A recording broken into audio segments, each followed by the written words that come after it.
What if everything you believe about death is wrong? What if the moment your heart stops beating, your consciousness doesn't simply vanish, but instead transitions to a state we're only beginning to understand? And what if, hidden within declassified government files, are clues suggesting that agencies have been secretly exploring this very possibility for decades? This isn't just about morbid curiosity. It's about transforming your relationship with life itself. Because understanding what might await us beyond death can profoundly change how we choose to live now. Are you ready to confront your deepest fears and preconceived notions about reality? The information we're about to explore could not only reshape your understanding of death, but also unlock a richer, more meaningful experience of life. Imagine facing your own mortality not with dread, but with a sense of informed anticipation, knowing that death may be less of an ending and more of a doorway.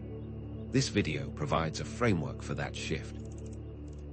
We'll be venturing into some fascinating themes: the elusive nature of consciousness, the idea of death as a transition rather than a full stop, how our perspectives shape our reality, and ultimately, how embracing the unknown can help us live more vibrantly. But to begin, let's dive into some essential background. You might be surprised to learn that during the Cold War, the CIA developed a keen interest in parapsychology, specifically remote viewing. Programs like Project Stargate sought to harness the power of the mind to gather intelligence, with individuals claiming the ability to see distant locations and events simply by focusing their thoughts. But what exactly is consciousness, the very thing we're wondering about? For our purposes, let's define it as your awareness, your unique ability to experience the world around you, and that undeniable sense of you-ness that makes you, well, you. We'll be examining first-hand accounts of near-death experiences, alleged CIA experiments with remote viewers, and the wisdom offered by ancient spiritual traditions about the afterlife. Could these diverse areas of inquiry possibly converge to offer us pieces of a larger puzzle? Are there patterns, echoes, or common threads that point towards something beyond our current understanding? Why was the CIA so captivated by these seemingly fringe topics? What were they hoping to uncover about the human mind and its potential? And more importantly, what knowledge might they have gained that remains hidden from public view? Within these declassified documents, might there be subtle clues, unexpected findings, or even coded messages that could illuminate the mysteries of consciousness and what lies beyond? Keep a watchful eye out for recurring patterns, specific numbers, or symbolic imagery that may hold a deeper significance than we initially realize.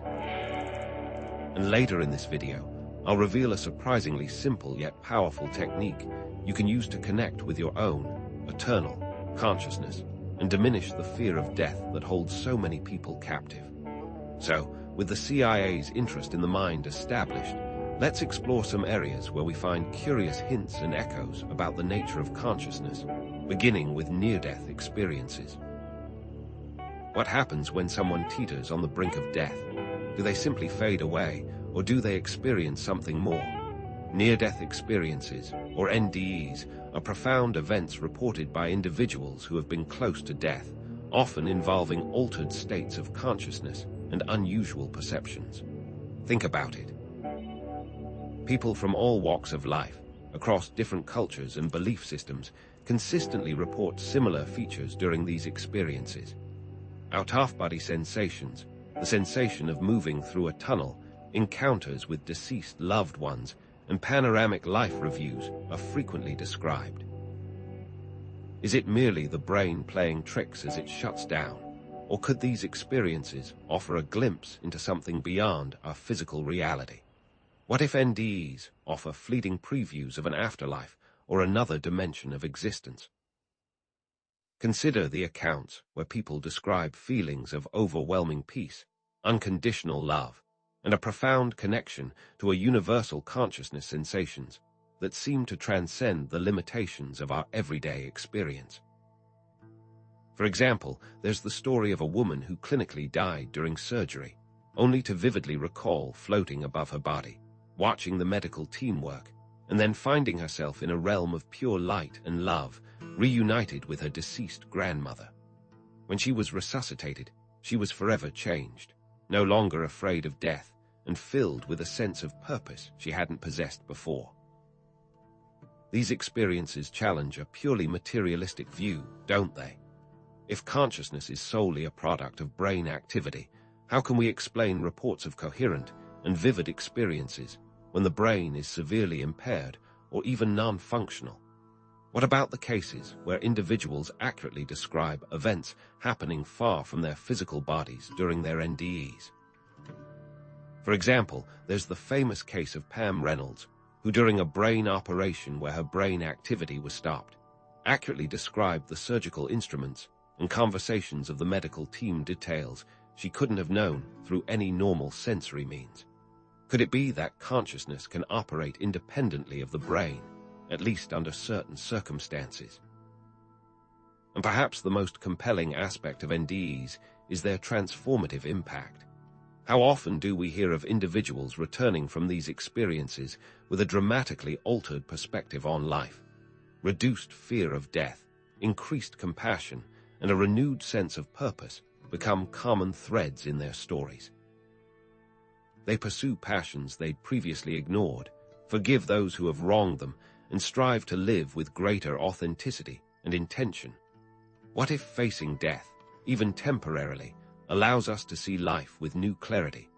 These stories serve as a powerful testament to the potential for personal growth and transformation that can arise from confronting our mortality. Are you starting to see a potential shift in what death could represent? Now, let's turn to another area of inquiry that challenges our conventional understanding of consciousness: remote viewing. What if the mind could extend its reach beyond the confines of the physical body? Remote viewing is a technique that seeks to do just that, enabling individuals to perceive distant locations and events using only their minds. The CIA, driven by Cold War anxieties, became deeply interested in remote viewing, hoping to exploit its potential for intelligence gathering. How could the ability to see into enemy territory without physical presence alter the balance of power? The basic methodology of remote viewing involves carefully designed protocols to minimize bias and enhance accuracy. Viewers, often working in controlled laboratory settings, would receive coordinates or vague descriptions as targets, then attempt to describe the location, environment, or activities taking place there. Now, consider some alleged examples of CIA-sponsored remote viewing experiments. While many details remain classified, accounts have surfaced suggesting some remote viewers demonstrated an uncanny ability to perceive information beyond the constraints of space and time. Imagine a scenario where a remote viewer, thousands of miles away from a secret Soviet facility, accurately sketches its layout, describes the equipment inside, and even identifies the types of research being conducted there. One documented case, studied at length, involved a remote viewer accurately describing a hidden military installation in Semipalatinsk, Kazakhstan, including details about underground bunkers and the types of weapons being developed. The accuracy of the information gathered was later confirmed through satellite imagery and human intelligence, raising intriguing questions about the capabilities of the human mind. What if consciousness isn't confined to our physical brains, but can somehow access information from anywhere in the universe? The concept of non-local consciousness suggests exactly that. That awareness is not limited by space or time. This would mean your consciousness is not limited by your brain, but by your ability to tap in. But with great power comes great responsibility, right? Before we get too carried away with the possibilities, let's briefly touch on the ethical implications of remote viewing. What if this technology could be used for manipulation or control? What if governments or corporations could peer into our minds without our consent? The potential for misuse is undeniable, and it's crucial to acknowledge the controversy surrounding remote viewing and the concerns about its potential applications. Are we prepared to grapple with the ethical dilemmas that arise when the boundaries of consciousness become blurred. To get a wider view of non-local consciousness, let's step away from modern experiments and consider ancient wisdom. Can the spiritual traditions of the past shed light on these mysteries? Various spiritual traditions, from Buddhism and Hinduism to Taoism, offer profound perspectives on death and consciousness. What common threads can we find woven through these diverse belief systems? Recurring themes such as reincarnation, the existence of an afterlife, and the interconnectedness of all things point to a reality far richer and more complex than our everyday experience might suggest. Consider, for instance, the Hindu concept of reincarnation, the cyclical process of death and rebirth, where the soul transmigrates from one life to the next, learning and evolving along the way. Or the Buddhist notion of samsara, the endless cycle of suffering driven by attachment and ignorance, which can be transcended through enlightenment. Compare these to the Taoist emphasis on living in harmony with the Tao, the underlying principle of the universe, and the belief that death is simply a natural transition, a return to the source. What can we learn by studying these ancient maps of consciousness? What if these wisdom traditions have already charted the territory we're only now beginning to explore through science? Central to many of these traditions is the idea that our sense of individual self is, in some sense, an illusion. What if, at a deeper level, consciousness is part of a larger, unified whole? Concepts like Atman in Hinduism, which refers to the individual soul's connection to the universal Brahman, or Buddhanature in Buddhism, the inherent potential for enlightenment within all beings, suggest that the boundaries between self and other are ultimately artificial. When you are meditating and feel connected to everyone and everything, could it be more than just a feeling? What if our limited egocentric perspective prevents us from seeing the bigger picture? If our consciousness is part of a larger universal consciousness, aligning with it would be the most sensible action. If our actions and thoughts are aligned with spiritual principles, such as compassion, mindfulness, and non-attachment, we can connect with a deeper sense of meaning. But how can we actively prepare for death and connect with the infinite while we are still in this physical form? What steps can we take to live in greater harmony with ourselves, with others, and with the universe? Practicing mindfulness is a crucial step. By becoming more aware of our thoughts and emotions, we can loosen our grip on limiting beliefs and reduce our fear of death. Living in accordance with universal laws, such as the law of attraction, the law of detachment, and the law of giving, also plays a massive part in our experience. When these actions are aligned, our transition to death will be smoother. Now, let's bring it all together with a practical exercise designed to help you connect with your own sense of eternal consciousness. I'm going to share a simple yet powerful technique you can use to minimize your fear of death. Are you ready to take the next step? This technique will allow you to view yourself as pure consciousness. Find a quiet space where you won't be disturbed and sit comfortably. Close your eyes and take a few deep breaths, allowing your body to relax. With each exhale, release any tension or stress you may be holding on to. Now, I want you to picture yourself floating in a dark space, surrounded by galaxies and stars. Imagine yourself as pure consciousness, detached from your physical form. Feel a sense of boundless awareness and connection to everything. You are not limited by your body, your thoughts, or your emotions. You are simply a point of awareness, observing the universe. Spend a few moments simply observing, without judgment or attachment. Now, I want you to release your fear of death by affirming your connection to this eternal consciousness. Repeat these affirmations to yourself. I am eternal consciousness. I am not afraid of death. I am connected to all things. Feel the truth of these words resonating within you. Know that your true nature is not limited to your physical body. You are part of something much larger, something that will continue to exist long after your body is gone. As you come back to your body, carry this sense of connection and peace with you. Appreciate each moment as a precious gift and live with greater awareness and purpose. Reflect on how this understanding of consciousness can help you make more meaningful choices and live more fully in the present moment?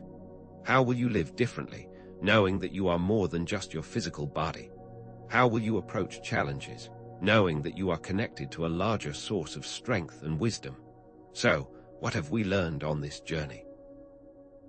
As you integrate this new knowledge into your daily life, remember the key insights we've gained from exploring NDEs, remote viewing, and ancient wisdom traditions. What if these diverse fields of inquiry all point to the same fundamental truth, that consciousness is not limited to the physical brain, and it potentially continues long after death? What if death is not the end of consciousness, but a transition to another state of being? Of course, there are still many unanswered questions, aren't there? We should embrace the mystery with curiosity and an open mind. This exploration is not about providing definitive answers, but about challenging limiting beliefs and opening up new possibilities. The goal isn't to eliminate uncertainty, but to transform our relationship with it. What if the very act of questioning our assumptions can lead to a deeper understanding of ourselves and the universe? Ultimately, this is about transforming our fear of death into awe. What if we could approach death not with dread, but with a sense of wonder and curiosity? Facing our mortality can help us appreciate the preciousness of life and inspire us to live more authentically.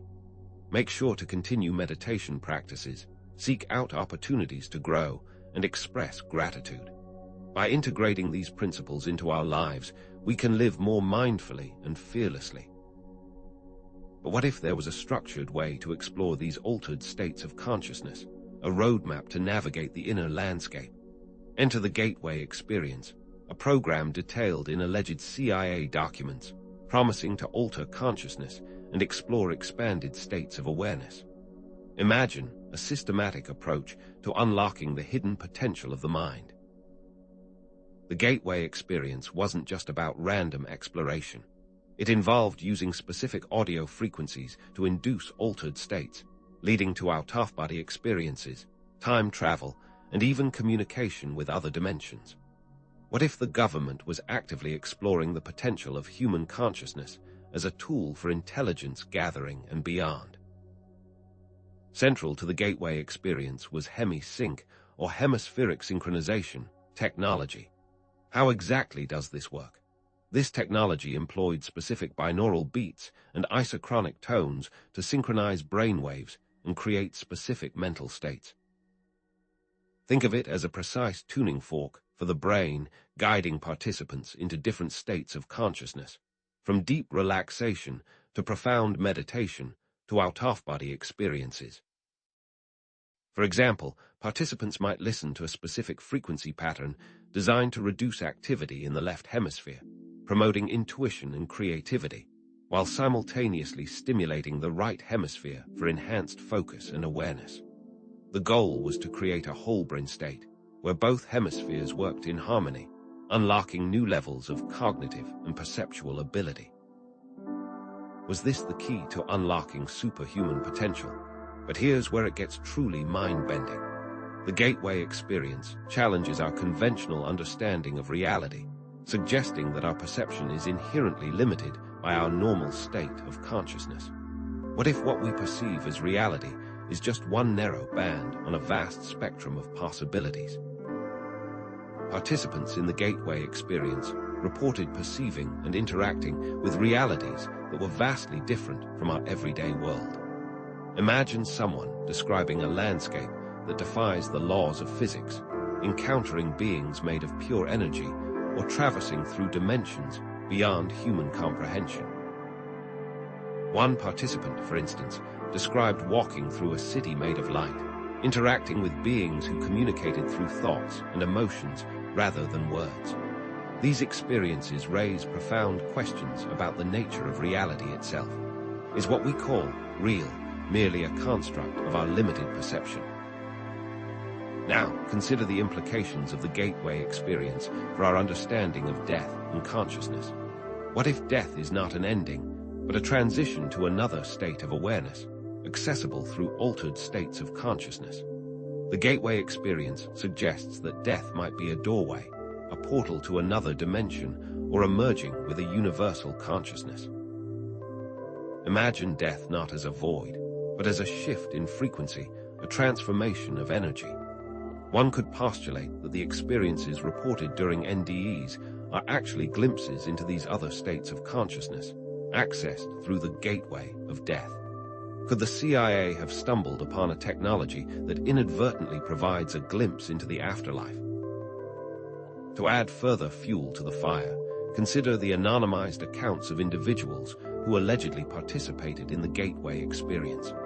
What did they experience, and how did it change their understanding of reality?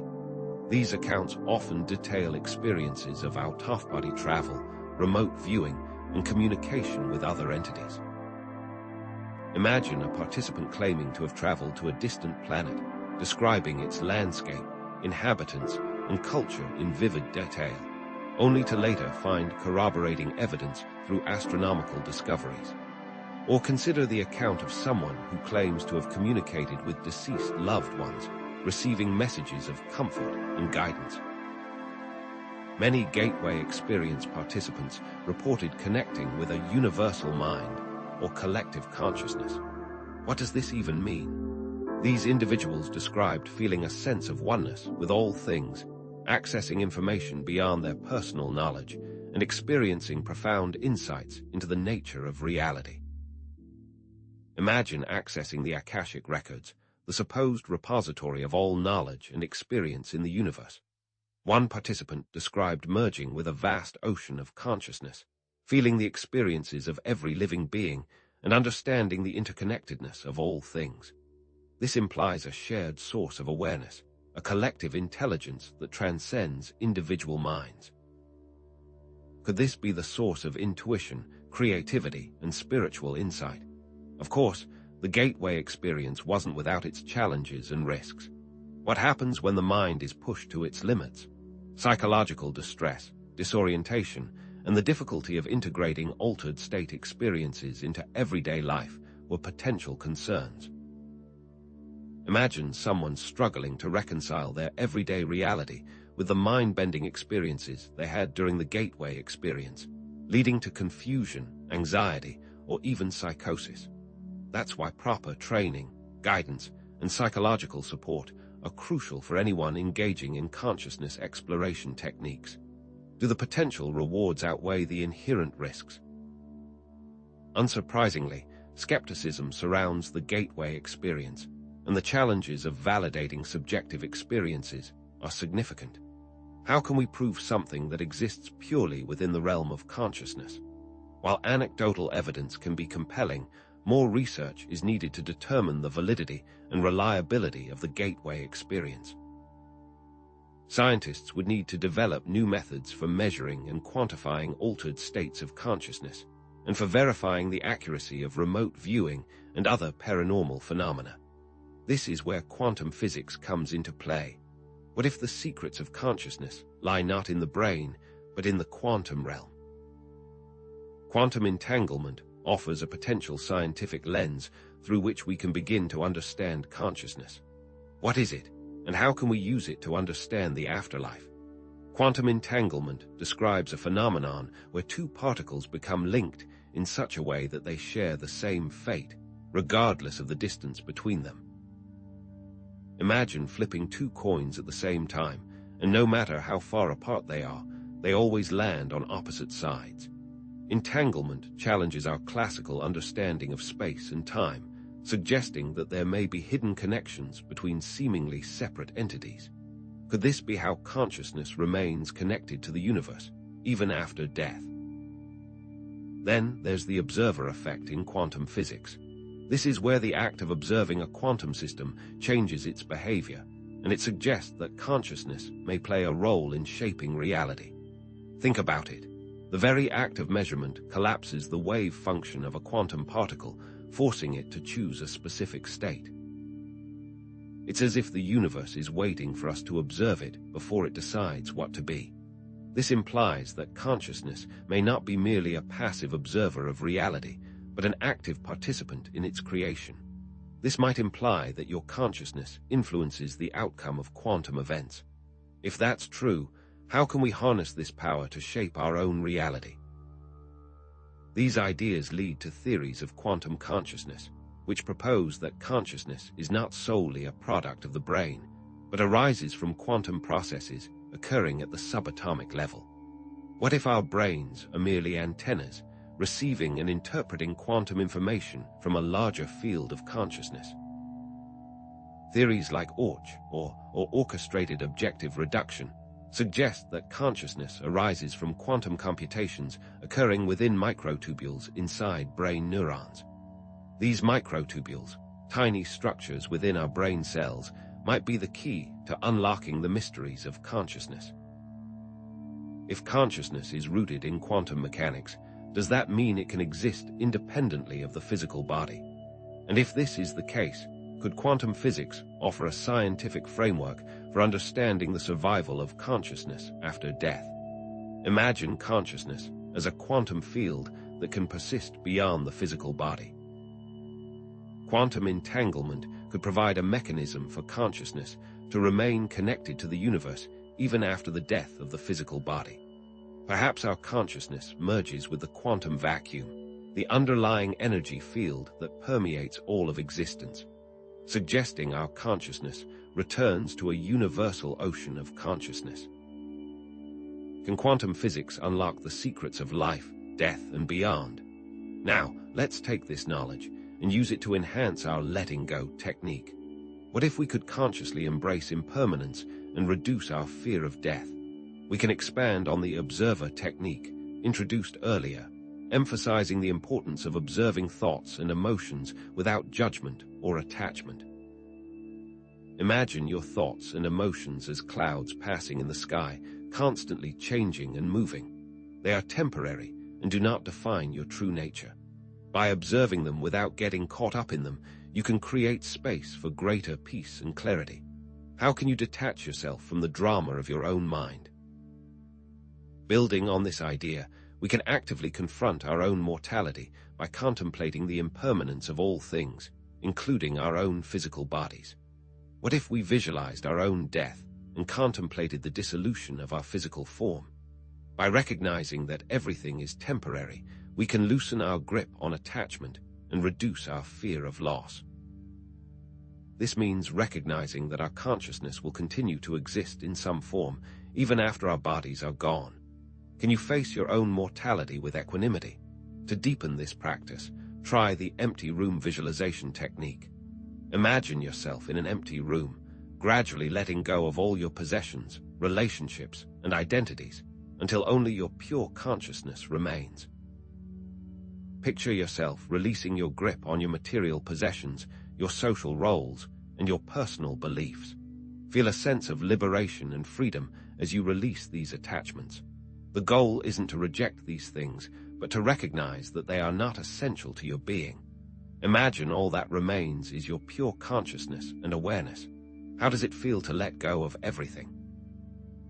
Ultimately, letting go of the fear of death allows us to live more fully in the present moment.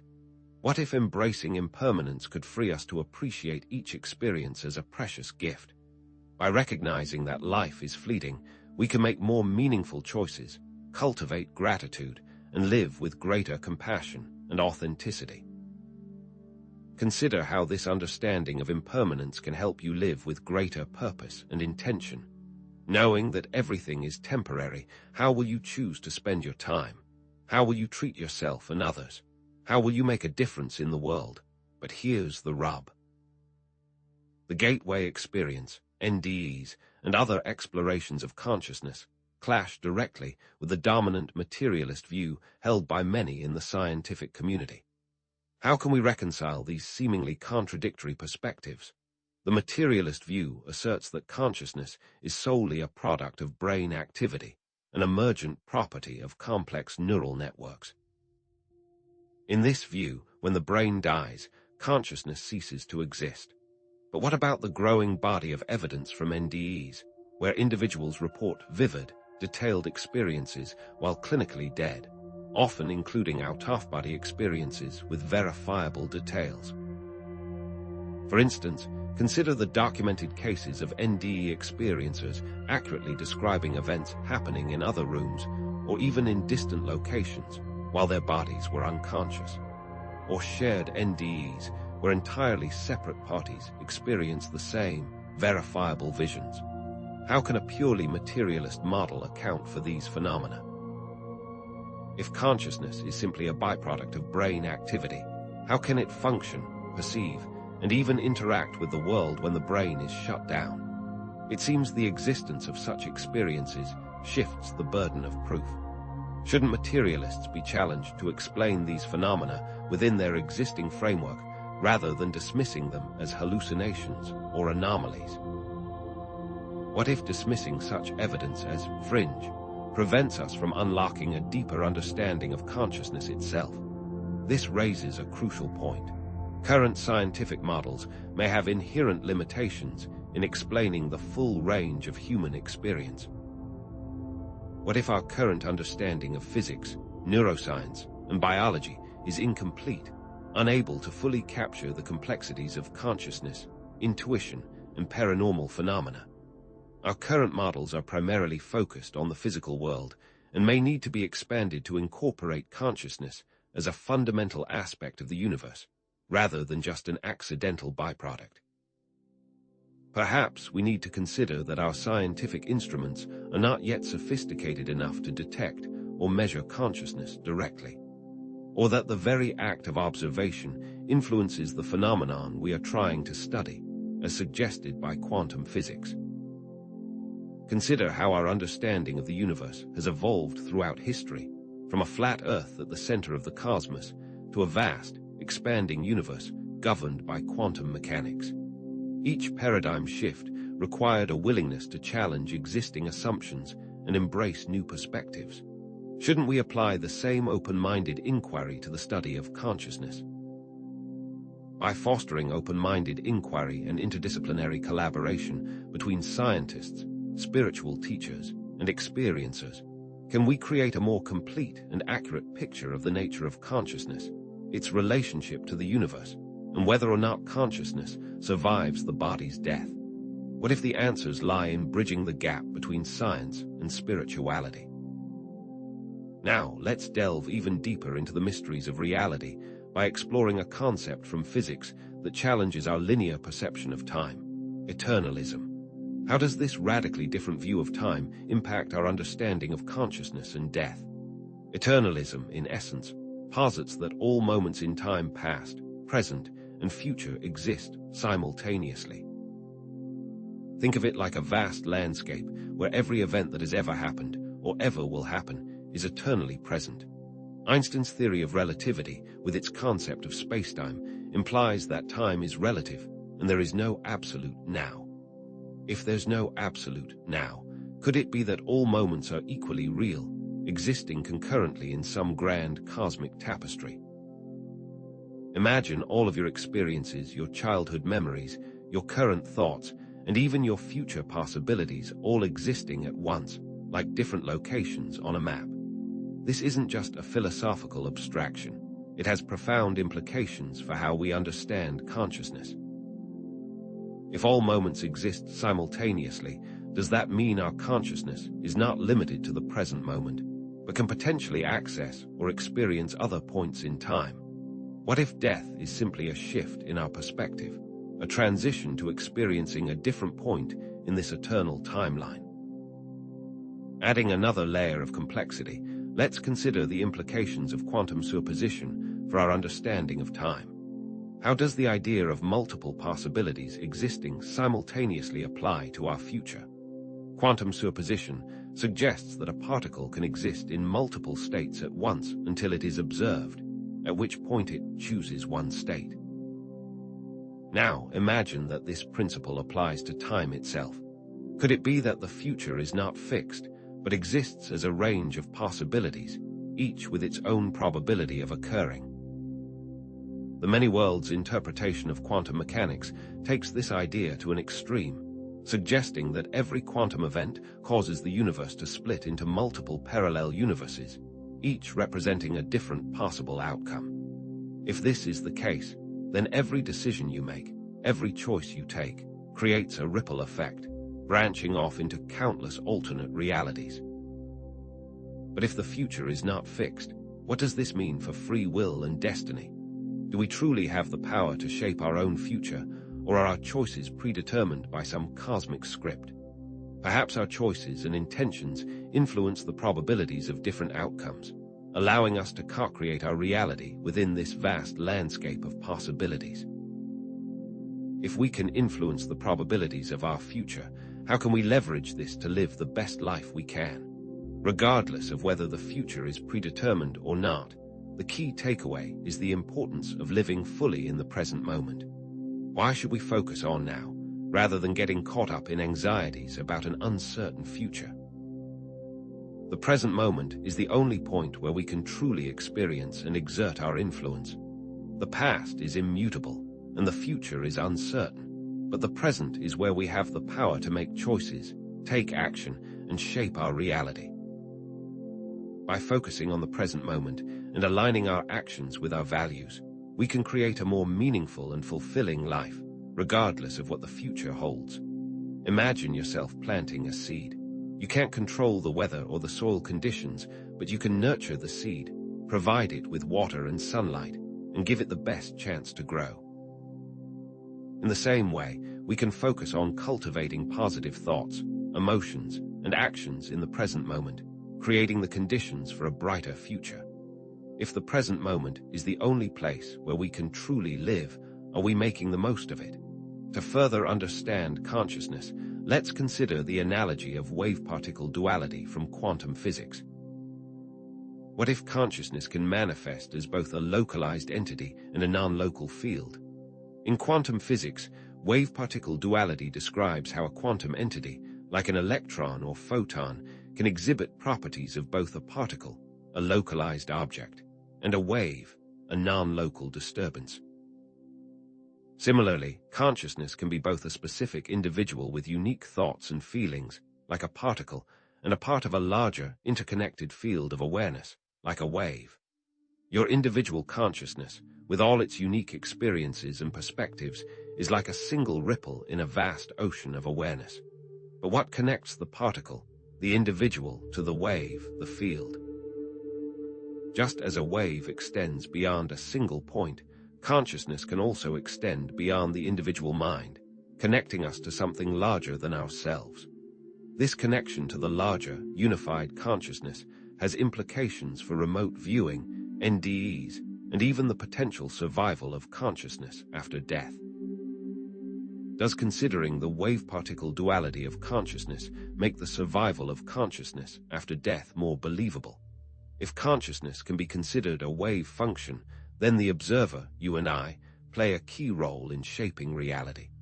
How does the act of observation affect the manifestation of our reality?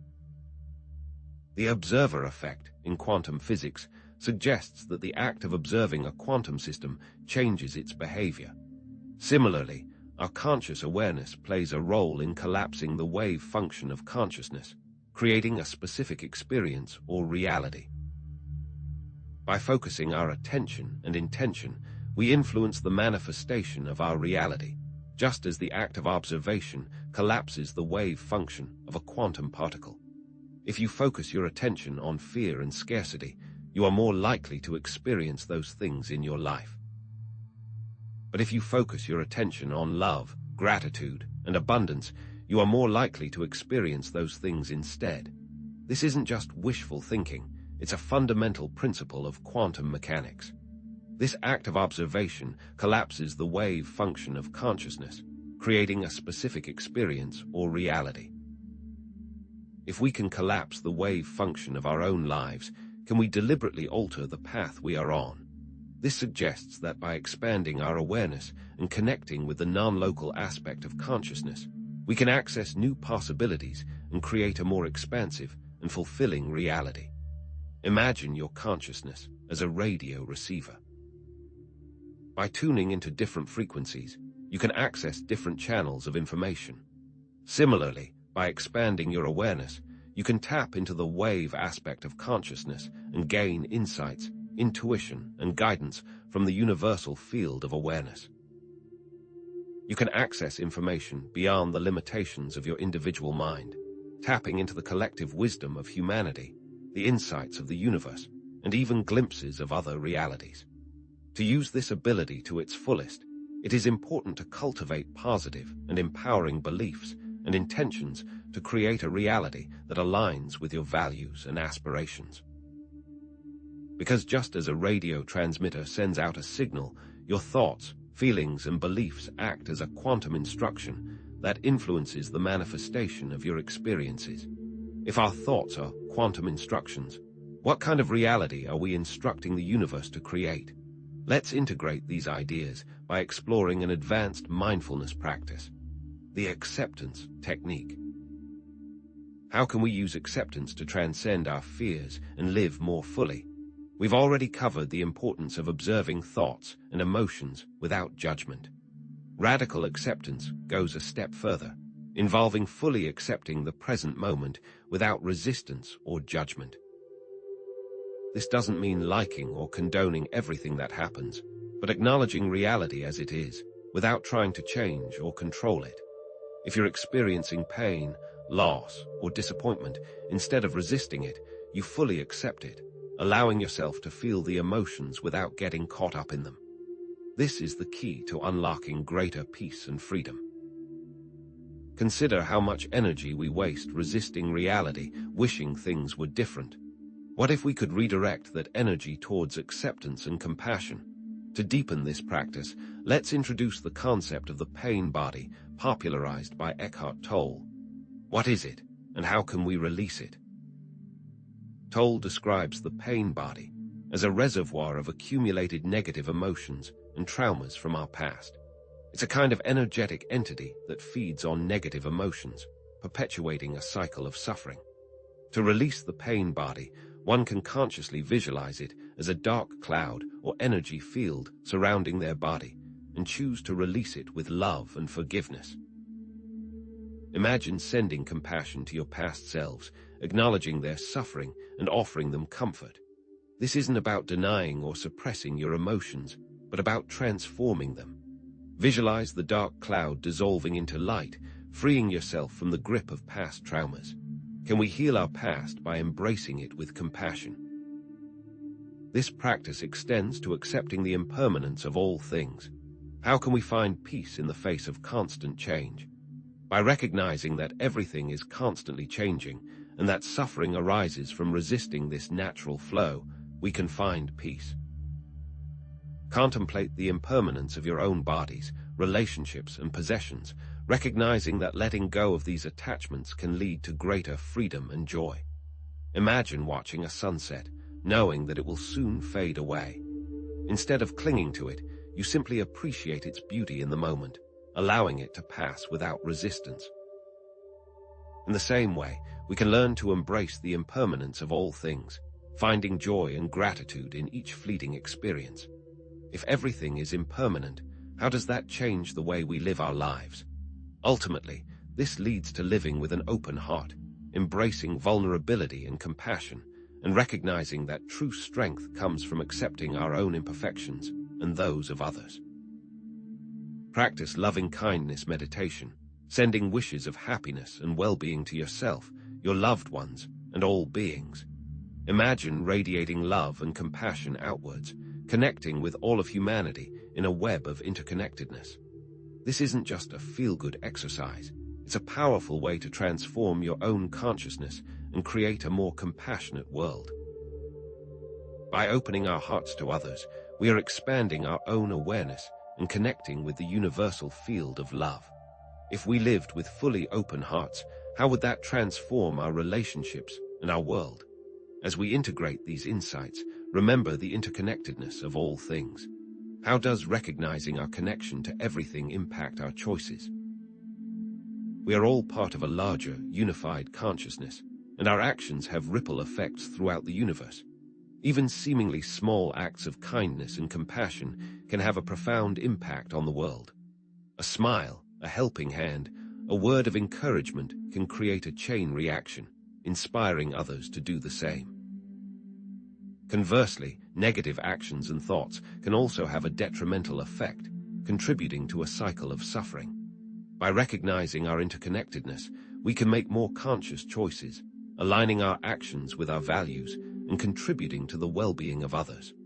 What if we approached every interaction with the awareness that we are all connected? With this expanded view, death is not the end of consciousness, but a transition to another state of being. How can understanding death transform the way we live? Drawing upon the insights gained from NDEs, remote viewing, ancient wisdom, and quantum physics, we can begin to see death not as a finality, but as a doorway. It might be a merging with the universal consciousness, a return to our true home, or a gateway to another dimension of existence. The fear of death often stems from the unknown, but by exploring these alternative perspectives, we can begin to loosen our grip on fear and embrace the mystery with curiosity and wonder. Imagine death not as a dark abyss, but as a radiant light beckoning us home. If death is just a transition, what awaits us on the other side?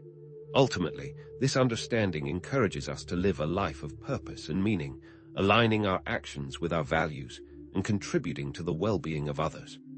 What if the key to a fulfilling life lies in embracing our mortality? By acknowledging the preciousness and impermanence of life, we can make more conscious choices, pursuing our passions, nurturing our relationships, and making a positive difference in the world. Identify your talents and use them to make a positive difference in the world. What is your unique gift, and how can you share it with others? What impact do you want to make on the world before you transition? So, let's embrace the mystery of life and death, recognizing that there are many things we may never fully understand, and approach the unknown with curiosity, wonder, and awe. Instead of clinging to what we know, let's be open to new possibilities, new perspectives, and new ways of understanding ourselves and the universe. Continue exploring your own beliefs and experiences related to death and consciousness, and share your insights with others. Engage in conversations, read books, watch documentaries, and explore different spiritual traditions. How can we continue to explore the mysteries of consciousness and share our insights with others? But what if we could experience a practice run for this transition, a glimpse into consciousness without the constraints of our everyday ego? This is where the concept of ego death becomes incredibly relevant. What exactly is ego death, and how can it illuminate the path toward understanding our final transition? Ego death isn't a literal ending, but rather a temporary suspension of the ego. That part of our mind responsible for our sense of self, our personal narrative, and our identification with the physical world. Imagine the ego as the captain of a ship, constantly steering and navigating, making sure everything is in order. Ego death is like temporarily relieving the captain of their duties, allowing the ship to drift freely and explore uncharted waters. It's a profound shift in perspective where your sense of self-importance fades, your personal history blurs, and your rigid identification with your physical body loosens. It's not the same as physical death, where the body ceases to function, but a psychological death, where the ego relinquishes its control, revealing a broader landscape of consciousness. What if, by understanding this temporary death of the ego, we could prepare ourselves for the ultimate transition? Now, it's important to acknowledge that ego death can be achieved through various methods. Meditation, for example, when practiced deeply, can quiet the chattering mind and create space for ego detachment.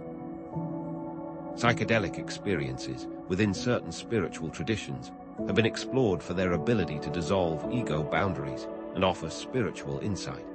Sensory deprivation, where external stimuli are minimized, can also lead to altered states of consciousness where the ego's grip loosens. Even extreme stress or trauma can sometimes trigger an ego death experience. However, I want to be clear. We are not endorsing dangerous or irresponsible practices. The key is to approach these explorations with caution, respect, and a clear intention for self-discovery. The common thread among these diverse approaches is the intentional diminishment of ego dominance. How can we safely and responsibly explore these altered states to glean insights into the nature of consciousness? This brings us back to the letting go techniques we discussed earlier. Releasing attachments to identity, beliefs, and fears is absolutely essential for experiencing ego death, regardless of the method used. Think of your ego as being weighed down by countless anchors: your possessions, your achievements, your opinions, your fears. Letting go involves cutting these anchors one by one, allowing the ego to float more freely. Practicing non-attachment, observing thoughts and emotions without judgment, and surrendering to the present moment can help loosen your grip on the ego, creating space for transformative experiences. Imagine yourself sitting by a river, watching your thoughts and emotions flow by like leaves on the current without getting carried away by them. This detachment creates the distance needed for the ego to soften its hold. What if the key to unlocking the mysteries of consciousness lies in our ability to release our grip on the self? So, how can experiencing ego death help reduce the fear of actual death? By temporarily suspending the ego, you can glimpse the possibility of existing beyond your individual identity. You can experience consciousness as something more expansive, more fundamental than just your personal thoughts and feelings. It's like stepping outside of your house and realizing that you are part of a vast and interconnected neighborhood. The anxiety associated with the unknown of death often stems from the fear of losing our individual identity, the sense of I. But if we can experience consciousness existing independently of the ego, even briefly, it can lessen that anxiety and open us up to a greater sense of peace. Consider it a dress rehearsal for the final act, familiarizing yourself with the sensation of ego transcendence. If we are not simply our ego, what is our fundamental nature? Now, let's reconnect to the gateway experience, that CIA-backed exploration of consciousness we touched on earlier. What aspects of this program specifically induced ego dissolution, providing participants with a glimpse beyond?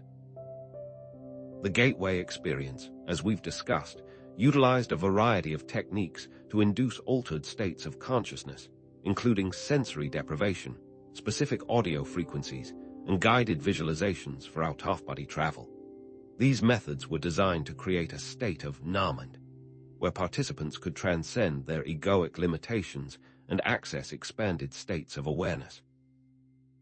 The Hemi-Sync technology, for example, aimed to synchronize the brain's hemispheres, leading to a more unified and coherent state of consciousness, diminishing the internal chatter that reinforces the ego. In essence, the gateway experience was a deliberate attempt to disrupt the normal patterns of thought and perception, creating a doorway to ego transcendence. If the CIA was actively exploring techniques to transcend the ego, what did they hope to discover about the nature of reality? Many gateway experience participants reported experiencing a profound loss of ego boundaries and a sense of merging with the universe. Imagine hearing accounts of individuals describing feeling a sense of oneness with all things, losing their sense of individual identity, and experiencing a deep and profound connection to the cosmos. One participant described feeling like they were dissolving into a vast ocean of consciousness, becoming one with every star, every galaxy, every living being. Another described feeling a sense of unconditional love and acceptance, realizing that they were an integral part of the universe, not separate from it. These anecdotes, while subjective, point towards a common theme. The ego is not a fixed and immutable entity, but rather a fluid and malleable construct that can be transcended. If the ego dissolves, what remains? The gateway experience, therefore, provides compelling evidence that consciousness can exist without the ego. It suggests that the ego is not essential for awareness and experience, that it is more of a filter or a lens through which we perceive reality. Think of the ego as a radio dial, tuning into a specific station, limiting the range of frequencies we can access. By transcending the ego, we can widen our scope, tuning into a broader spectrum of consciousness and receiving information and insights that were previously unavailable. The implication is profound. Consciousness is a fundamental aspect of the universe, not solely dependent on the brain or the ego, which supports the idea that it can persist after death. Is it possible that the ego is simply a temporary construct, designed to help us navigate the physical world, but ultimately unnecessary for the continued existence of consciousness. Therefore, I challenge you to question your concept of self. Is the ego a fixed entity or a malleable construct of the mind? Is it possible to transcend your ego and experience a deeper understanding of consciousness and death? Reflect on your identification with your thoughts, feelings, and identities, and consider the possibility that your true nature lies beyond these constructs. Imagine peeling back the layers of an onion, each layer representing a different aspect of your identity. Your job, your relationships, your beliefs. What remains when you have peeled back all the layers? What is the core of your being, the essence of your consciousness? By questioning the self, we open the door to a deeper understanding of consciousness and the possibilities that lie beyond the limitations of the ego. What if everything you think you know about yourself is just a story? Now, let's expand our exploration of consciousness beyond the individual by examining a fascinating phenomenon: shared death experiences. What exactly are shared death experiences, and what can they teach us about the nature of consciousness? Shared death experiences, or SDEs, are those instances where loved ones or caregivers of a dying person experience similar visions, sensations, or emotions as the dying person. Think of it as if the veil between worlds thins, allowing a glimpse of what the dying person is experiencing. It's important to differentiate this with merely being present at the death of a loved one. SDEs involve something more, something shared. These experiences often involve witnessing the dying person's transition to another realm, feeling their peace and joy, or even experiencing a sense of merging with them. They may report seeing the same visions or hearing the same voices as the dying person, suggesting a shared experience of consciousness. If consciousness is purely individual, how can it be shared in this way? Compelling accounts of SDEs abound, highlighting common themes that resonate across different cultures and backgrounds. Imagine a family member witnessing their loved ones passing and experiencing a shared vision of a beautiful garden, or a reunion with deceased relatives. Another account might describe a caregiver feeling a sense of overwhelming peace and unconditional love, as if they were being embraced by the same energy that was comforting the dying person. Often, those experiencing the SDE report witnessing a bright light, similar to those reported during NDEs. Other common elements include encountering deceased loved ones and feeling a sense of unconditional love. What if these shared experiences provide a glimpse into the interconnectedness of consciousness? Ultimately, SDEs provide compelling evidence that consciousness can extend beyond the individual and connect with others, even during the process of death. It suggests that consciousness is not confined to the physical body, but can interact with and influence other minds, particularly those with whom we have close emotional bonds. Perhaps death involves a merging of individual consciousness into a larger field of awareness, a return to a unified state of being. Think of individual raindrops merging back into the ocean. While each raindrop retains its unique qualities during its brief existence, it ultimately returns to the larger body of water from which it originated. Do SDEs demonstrate consciousness returning to a universal ocean? This has profound implications for grief and healing. SDEs can provide comfort, reassurance, and a sense of connection with the deceased, helping grieving individuals to feel less alone and more connected to their loved ones. It also provides a sense of hope and peace during a difficult time. Imagine the solace a grieving spouse might feel if they experienced an SDE, witnessing their deceased partner reunited with loved ones and bathed in a sense of peace. This could offer a powerful affirmation that their loved one is not truly gone, but has simply transitioned to another state of being. If death is not the end, how does this change the grieving process? To help you integrate these ideas and address potential fears, I want to introduce a new practical exercise, the witness technique. How can this technique help us detach from the dying process and connect with a deeper sense of peace and acceptance? The witness technique involves observing the dying process as a neutral witness, without judgment or emotional attachment, recognizing that it is a natural and inevitable part of life. It's about cultivating a sense of detachment, not indifference, but rather a compassionate awareness of the process unfolding. Imagine yourself as an observer, watching a play unfold on a stage. You are present, but you are not directly involved in the action, allowing you to observe with greater clarity and objectivity. How can we cultivate this state of detached observation? Let's begin with a grounding and centering exercise. Take a moment to connect with your body and your breath. Feel your feet on the ground, feeling the support of the earth beneath you. Take slow, deep breaths, allowing your body to relax and release any tension. With each inhale, imagine drawing in peace and calm. With each exhale, imagine releasing fear and anxiety. This will anchor you in the present moment, creating a stable foundation for the exercise. Spend some time focusing on your breath, allowing your thoughts to quiet down. This is like preparing the canvas before painting, clearing away distractions to create space for focused intention. Now that you're grounded, let's move on to the next step. Now, visualize a dying person, either yourself or someone else. It's all right if this brings up difficult emotions. Simply acknowledge those emotions without judgment, allowing them to pass. Visualize the person lying in bed, their body gradually shutting down. Observe this process with compassion and acceptance, recognizing that it is a natural transition. Do not get caught up in the details or the emotions, but simply witness the process unfolding. You are an observer, not a participant. You are watching a sunset, knowing that it will eventually fade away. Imagine what it might be like for them, what thoughts and emotions they might be experiencing. The key here is to maintain a sense of detachment, observing the process with a calm and compassionate heart.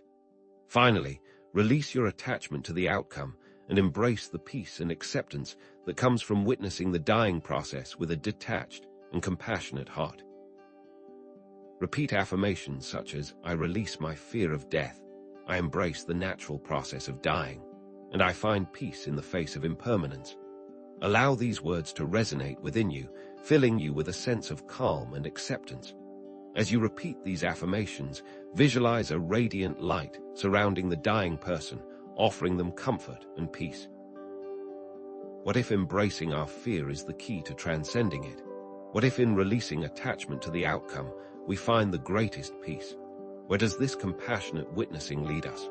What if, by understanding the dying process, we could gain insight into the nature of our own consciousness? To deepen our understanding of this transition, let's explore the Tibetan Book of the Dead. But dismiss any preconceived notions, because this text, known as the Bardo Thodol, is far more than a morbid guide to death. It's a map for consciousness navigating the intermediate states between death and rebirth. Think of it not as a book about dying, but a manual for living fully, aware of the journey of consciousness. How can a book about death illuminate our understanding of life? The Tibetan Book of the Dead provides detailed instructions and visualizations to help the deceased recognize and navigate the various stages of consciousness after death. It's like having a detailed itinerary and phrasebook for a journey into the unknown. The book outlines 3 main bardos, or intermediate states: the moment of death, the experience of reality, and the search for rebirth. Each stage presents unique challenges and opportunities for the departing consciousness. Imagine traversing a landscape filled with both breathtaking beauty and terrifying illusions, where your thoughts and intentions directly shape your reality. The first bardo involves the dissolution of the physical body and the emergence of pure consciousness. It's described as a moment of intense clarity, where the clear light of pure consciousness shines forth. Visualize the ego and physical senses fading away, leaving only pure awareness. The second bardo is characterized by encounters with various visions, deities, and karmic reflections. It is a period of intense psychic activity, where the deceased confronts the consequences of their actions and beliefs. Imagine a hall of mirrors, reflecting both your greatest achievements and deepest regrets. The third bardo involves the search for a new body, driven by the force of karma and the desire for rebirth. Here, the consciousness is drawn towards potential parents, based on their compatibility and karmic connections. It is a period of vulnerability and uncertainty, where the deceased seeks a new vessel to continue their journey. If this is a genuine map of the afterlife, how can we learn to read it while still alive? Central to the Tibetan Book of the Dead is the concept of recognizing the clear light of pure consciousness at the moment of death. This recognition, it's believed, can lead to liberation from the cycle of rebirth, allowing the consciousness to merge with the universal consciousness. Think of it like finally waking up from a long and vivid dream, realizing the dream was never truly real. But here's the intriguing twist. The book suggests that we can prepare for this moment now in our waking lives. How do we prepare for a journey we haven't yet taken? The Tibetan Book of the Dead teaches the living how to prepare for death, live more mindfully, and reduce their fear of the unknown. By familiarizing ourselves with the bardos and practicing the visualizations described in the text, we can cultivate a deeper understanding of consciousness and its potential beyond the physical body. Imagine practicing visualizing deities and the clear light during meditation, training your mind to recognize these experiences should they arise after death. What if preparing for death is the ultimate act of living? Let's shift our perspective now and consider a controversial idea, the afterlife hypothesis. What if death isn't the end, but a transition to another form of existence? The afterlife hypothesis proposes that consciousness survives physical death and continues to exist in some form, a concept that challenges the prevailing scientific view. This isn't just a matter of faith or wishful thinking. It's a hypothesis that can be investigated, explored, and debated with an open mind. But is there any evidence to support such a radical claim? Naturally, the afterlife hypothesis faces significant challenges. Skeptics argue that near-death experiences can be explained by brain activity, that mediumship is fraudulent, and that there's no verifiable proof of life after death. These criticisms are important and should be considered carefully. Imagine the scientific community's reluctance to accept claims that defy our current understanding of the universe. How can proponents of the afterlife hypothesis address these legitimate concerns? Interestingly, there is mounting evidence supporting the afterlife hypothesis, stemming from consistent details in NDEs across cultures, veridical information obtained during out-of-body experiences, and reported communications with deceased individuals through mediums. Researchers are studying the accuracy of information obtained during NDEs, verifying details that experiencers couldn't have known through normal means. Some mediums have demonstrated the ability to provide accurate and specific information about deceased individuals, information that they couldn't have possibly obtained through ordinary means. These findings, while controversial, suggest that consciousness may be able to exist beyond the physical body. But if the evidence is so compelling, why isn't the afterlife hypothesis more widely accepted? Perhaps the evidence warrants a shift in the scientific paradigm, a willingness to seriously consider the possibility of an afterlife. The implications are profound. The afterlife hypothesis could revolutionize our understanding of consciousness, death, and the very nature of reality. Imagine a world where death is no longer feared, but embraced as a transition to a new adventure. What if science and spirituality could converge to unlock the mysteries of existence? If consciousness continues after death, then it stands to reason that our intentions and beliefs may shape our experiences in the afterlife. Just as our thoughts and feelings influence our reality in this life, they may also influence our reality beyond the veil. Think of intention not just as a desire, but as a creative force that molds our experiences. What if we could consciously create a positive afterlife experience through the power of intention? Therefore, consciously cultivate positive intentions, such as love, compassion, and forgiveness. Visualize yourself surrounded by light and love, radiating these qualities to all beings, and setting the intention to experience peace and joy after death. This is like planting seeds of positivity that will blossom in the afterlife. Just as a gardener carefully tends to their plants, we must nurture our positive intentions with consistent practice and unwavering belief. How can we consciously cultivate these positive intentions in our daily lives? Equally important is releasing negative intentions such as fear, anger, and resentment. These negative emotions could potentially create negative experiences in the afterlife. Practice forgiveness towards yourself and others, letting go of past hurts and resentments, and replacing negative thoughts with positive ones. Imagine releasing each negative emotion like a balloon, watching it float away into the distance. What if forgiveness is the key to unlocking a positive afterlife experience? Our intentions act as a blueprint for our afterlife experience, shaping the reality we encounter after death. If we consciously create a positive blueprint through intention, we can increase the likelihood of experiencing a fulfilling afterlife. Think of your intentions as the architect's plans for a building, guiding the construction of your afterlife reality. What if we could design our own afterlife experience? To help you with this, I want to introduce the future self visualization. What if you could receive guidance from your future, more enlightened self? This technique helps you connect with your eternal potential and align your intentions with your highest aspirations.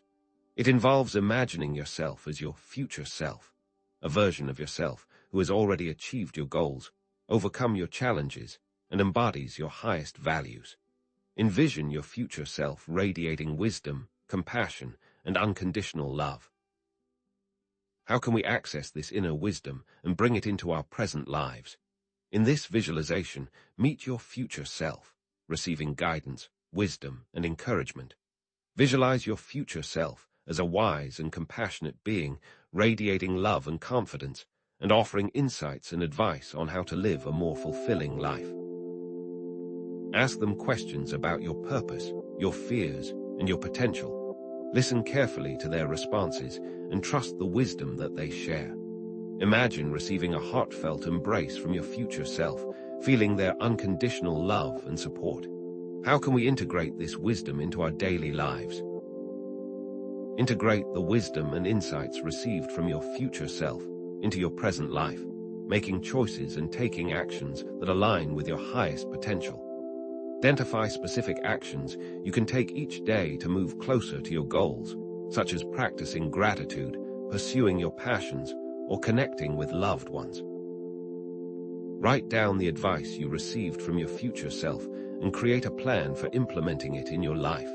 It's like having a personal mentor guiding you towards your highest potential. How can we truly embody this future self in our present moment? Finally, embrace your eternal nature by recognizing that your potential is limitless and that your journey of growth and transformation continues beyond physical death. Repeat affirmations such as, "I am connected to my eternal potential," "I am capable of achieving anything I set my mind to," and "I embrace my journey of growth and transformation." These affirmations reinforce your connection to your eternal nature and empower you to live a life of purpose and fulfillment. But is it truly possible to overcome the fear of death completely? The power of love and forgiveness is critical. What if love is the fundamental force that transcends death?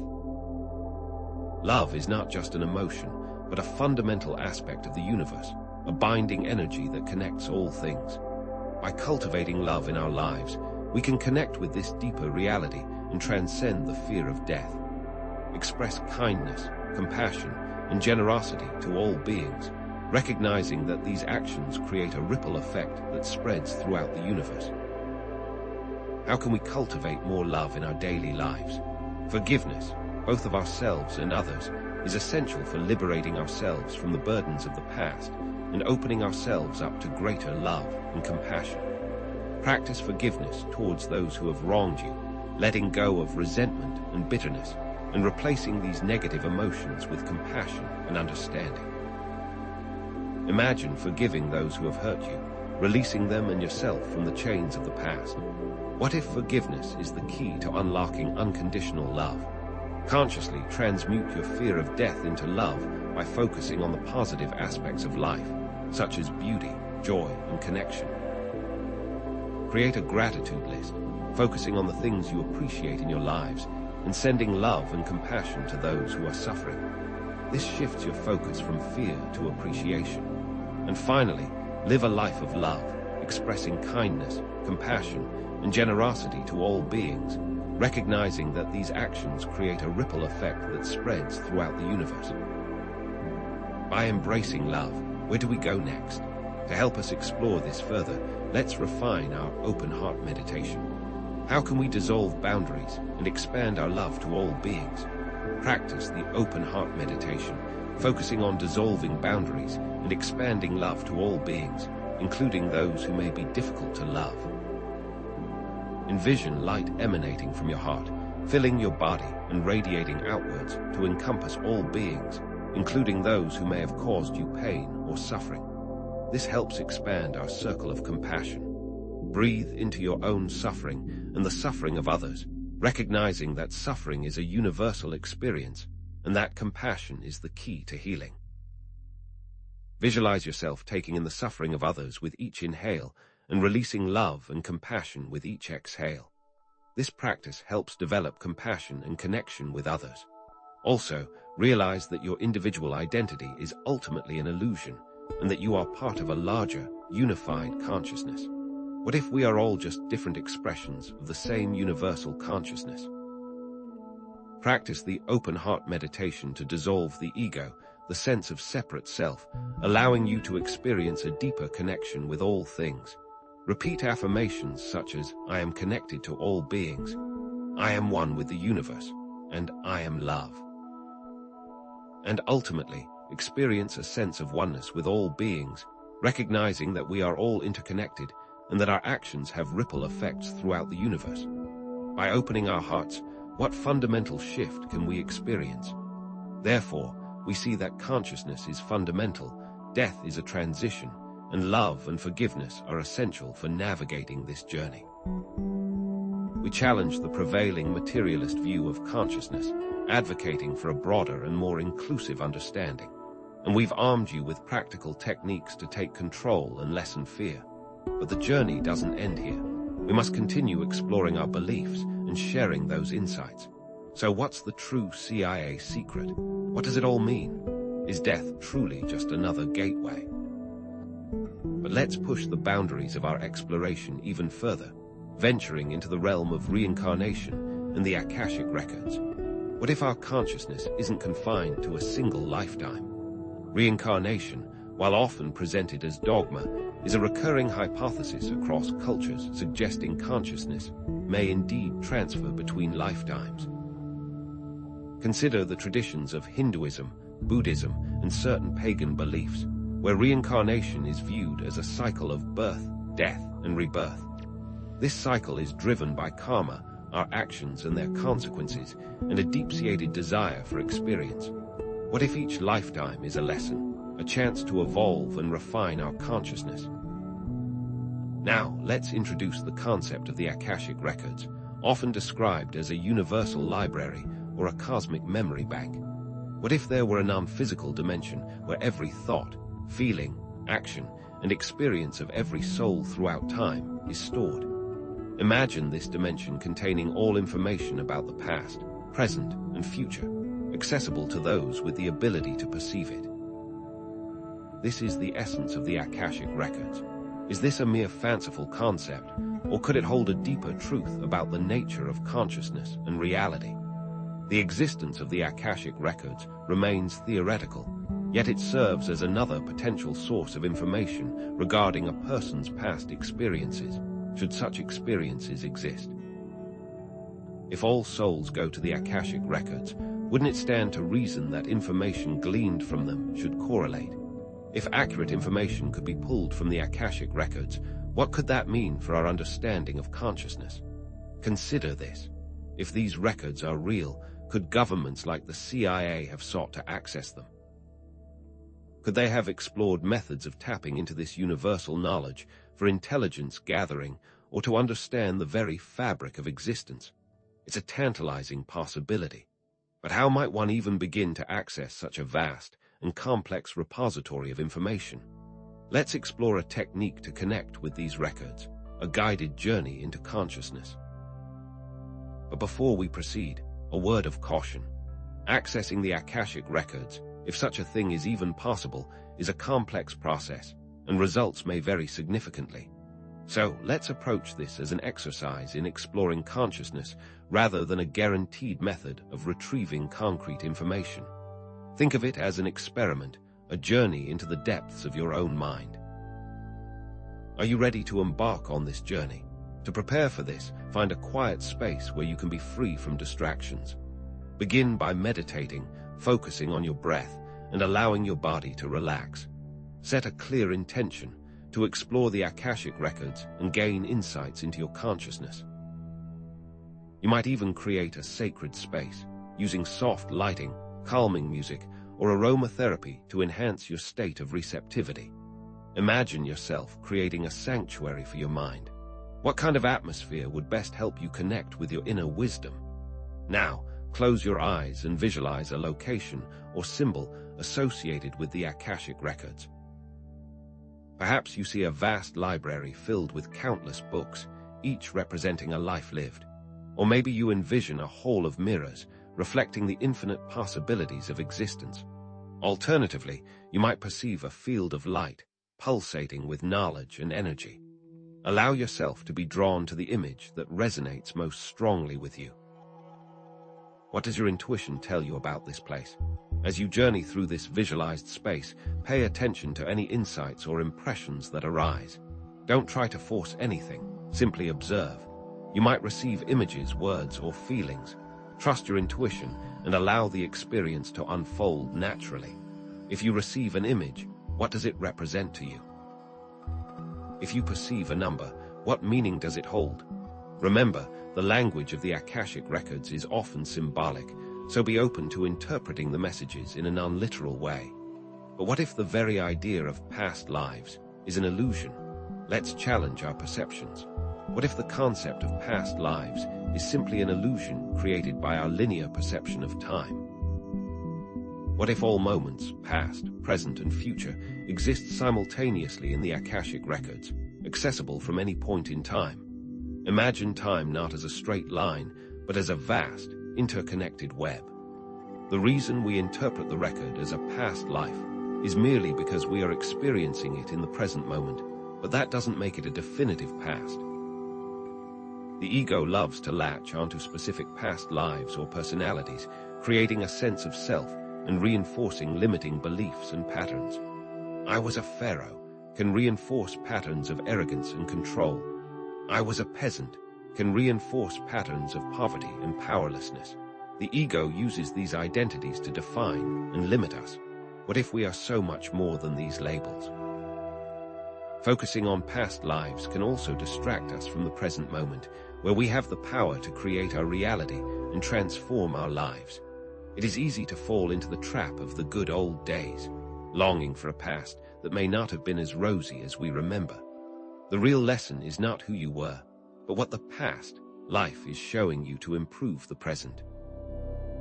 What can you learn from these perceived past experiences to live more fully in the now? To break free from this illusion, let's try the Eternal Now technique. This exercise is designed to help you dissolve the illusion of past lives and connect with your eternal potential in the present moment. It's about letting go of the need for a past and focusing on the power of now to create a better future. Are you ready to step into the eternal now?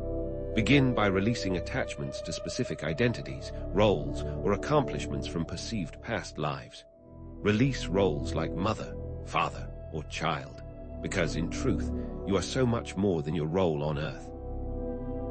Release titles, achievements, and even perceived failures. These are just temporary labels. Now, instead of holding on to the past, embrace all possibilities. Recognize potential not as something that was or will be, but that is now. Envision yourself as a being of pure potential, capable of anything. How does it feel to be free from the limitations of the past? Embrace your potential and consciously choose to live to your full potential in the present moment. Take action towards your goals, express your creativity, and connect with loved ones. The past does not define you. Your present choices do. What action will you take today to move closer to your highest potential? As you navigate your life in the eternal now, pay attention to synchronicities. We touched on this earlier, but let's define it again. Synchronicities are meaningful coincidences or patterns that occur in our lives, suggesting a connection to a larger universal intelligence. Carl Jung defined it as an acausal connecting principle, a phenomenon that transcends mere chance. What if these coincidences aren't random at all, but messages from the universe? Synchronicities are a way for the universe to communicate with us, providing guidance, confirmation, and encouragement along our path. A repeated number sequence or a chance encounter that leads to a significant opportunity are examples. It's like the universe is winking at you, saying, "You're on the right track." How can we learn to recognize and interpret these messages? Recognizing synchronicities requires paying attention, being present in the moment, and cultivating a sense of openness and receptivity.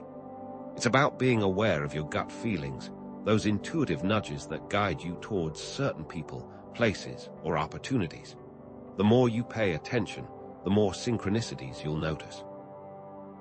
What if your intuition is the key to unlocking the universe's secrets? If you follow synchronicity, you find yourself in a flow state where life unfolds effortlessly. How can you harness this flow to live a more fulfilling life? To better understand this, record synchronicities in a journal. Write down the details and the emotions you felt at the time, capturing as much information as possible.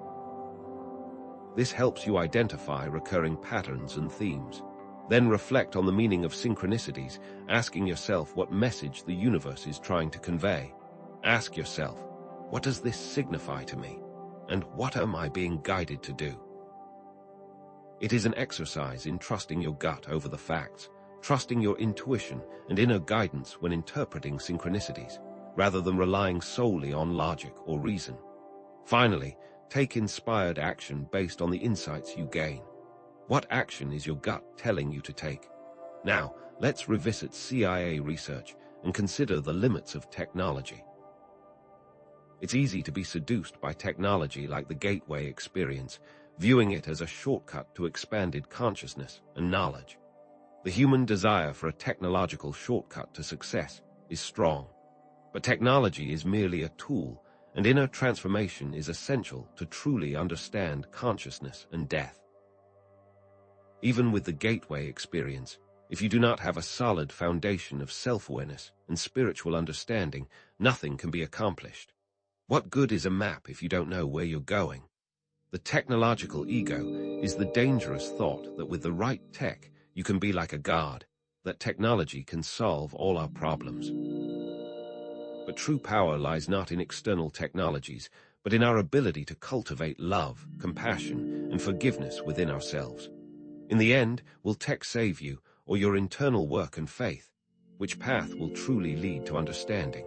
Remember, knowledge, practices, and techniques are just a path to an end, not the end itself. You should aim to understand the knowledge, not just know it, to integrate practices with your new information and knowledge. Techniques are useless without the right knowledge, and knowledge is useless without techniques. The goal is living a more conscious life. So, to recap actionable steps to achieve that conscious life, we've explored a whole host of techniques. Intention setting, future self-visualization, the open heart meditation, and now the Eternal Now technique. But remember, these are just tools. The real transformation comes from within. You are on the path to discover and embrace death, not fear it. What does that path look like for you? So, where does this leave us? We've journeyed through near-death experiences, suggesting consciousness beyond the body, remote viewing hinting at non-local awareness, ancient traditions speaking of reincarnation or merging with a universal consciousness, quantum physics challenging the very notion of a purely material reality, and even ventured into alleged CIA research into these phenomena. The common thread.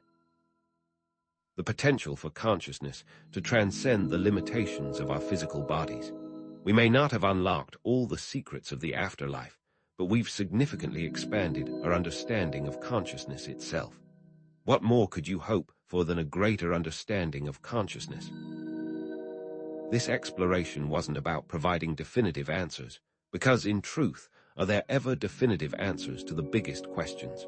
Rather, our aim was to open our minds, challenge our assumptions, and replace fear with curiosity and a sense of wonder. Taking control of your perceptions is an internal journey, not an external one. It is up to you to continue taking control. How does this new understanding of death impact our broader understanding of life, purpose, and meaning? Recognizing death as a transformation rather than a termination allows us to live more fully, appreciate each moment, and cultivate deeper connections with ourselves and others. It's about embracing the patterns we've discussed: the dissolution of self, the importance of letting go, and the power of opening your heart. These aren't just concepts to consider at the end of life. They're tools to enhance your life right now. What would it feel like to truly live each day as if it were your last? Tie these new concepts to better relationships, a greater perspective, and deeper meaning in life. If you knew that death was simply a transition, how would that change the way you interact with others? Would you be more forgiving, more compassionate, more present? Would you be less concerned with material possessions and more focused on cultivating meaningful experiences? By integrating science and spirituality, we can create a more complete and accurate picture of reality, one that acknowledges the mysteries of consciousness and the potential for life beyond death. But what about the initial mystery of the CIA files? While the CIA files may not hold all the answers, they confirm a long-standing human quest to understand consciousness, explore the unknown, and perhaps even transcend the limits of our physical existence. They represent our desire to know what's out there. What is the afterlife, anyway? Could it be merging with a universal consciousness, becoming one with all that is? Reincarnation into a new life, a chance to learn and grow from new experiences, a journey through different dimensions of awareness, exploring realities beyond our current comprehension, or something entirely beyond our current human comprehension. The truth is, we don't know for sure, and perhaps that's okay. The mystery of death remains, but it is a mystery we can approach with courage, curiosity, and an open heart, knowing that the journey itself is just as important as the destination. It's not something to fear. Death is a natural part of life, just like birth, growth, and change. So what new questions arise from this exploration? How can we further explore the nature of consciousness through scientific research and spiritual practices? What are the ethical implications of exploring consciousness beyond the body? And how can we create a more compassionate and just world based on our understanding of interconnectedness? If reincarnation is real, what are the chances of finding another intelligent species in the universe? If universal consciousness is real, what are the limits of our existence? If we have the power to craft our afterlife, what responsibilities do we have in the here and now? I encourage you to continue your own journey of exploration. Practice the techniques we've discussed. Share your insights with others. Support research into consciousness and the afterlife. The journey of understanding consciousness and death is a collective endeavor, and your contribution is valuable. Never underestimate the impact you can have on the world. Thank you for joining me on this journey. I hope this video has inspired you to live more consciously, embrace death with greater peace, and contribute to a world filled with love, compassion, and understanding. Remember, you are not alone.